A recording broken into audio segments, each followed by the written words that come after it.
In the land of lords, the greatest, most influential kingdoms are those covered in the warm light of the sun. Orlando, Drangleic, Lothric, and even the kingdom of pygmies, the beings who embody the dark, was covered in light. But there was one kingdom that, despite its prosperous nature, knew nothing of the sun. Shulva, the Sanctum City, buried deep underground. The people of Shulva were strong of faith in their king, and faith in their slumbering dragon, Sinh, whom they worshipped like a god.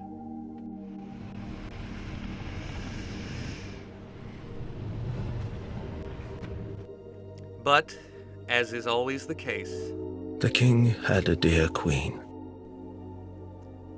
The ruler of the Sanctum City wed a woman from a faraway land, a woman of unparalleled beauty.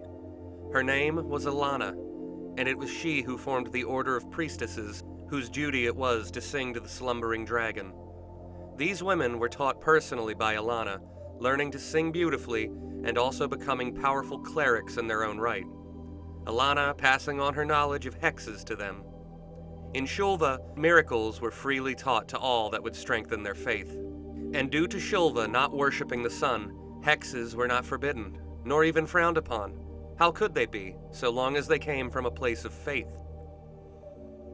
Queen Elana was loved by all, her faith, her strength, her wisdom, and her beauty granting her such influence over the people that it could be said she was second only to the dragon.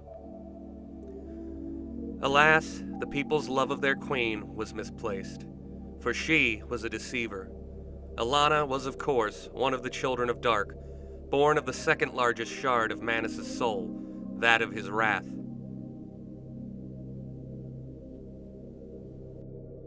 She was working in secret with her elder sister, Nishandra, and together the two planned to sack the unsuspecting kingdom. When the time was right, they set their plan into motion, and the Drakeblood Knights invaded. Sir Jorg reached the dragon easily, Elana having dismissed the guards and priestesses, and so. Sinh was pierced by Jorg's spear, poison billowing out of the wound, blanketing the city in a deadly miasma. There were no survivors. Save one. Elana, now left to her own devices, remained behind, immune to the dragon's miasma.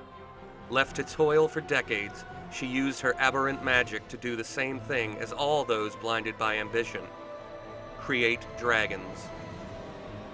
Combining the blood and poison of Sinh with her darkness and filth, she created the imperfect, bipedal dragonkin imbued with a powerful darkness.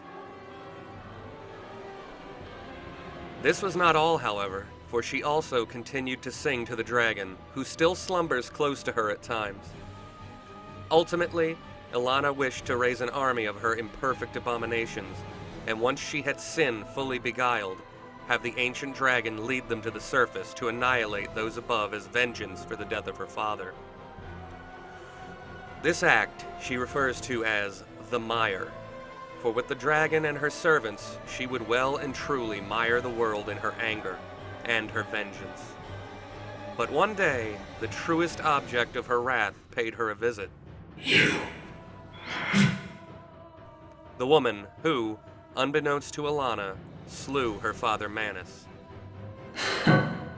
You were not deserving of the mire.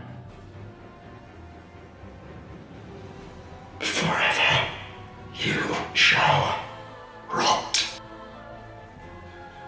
And, unbeknownst to Elana, in this land, events have a way of repeating themselves. What brazen insolence!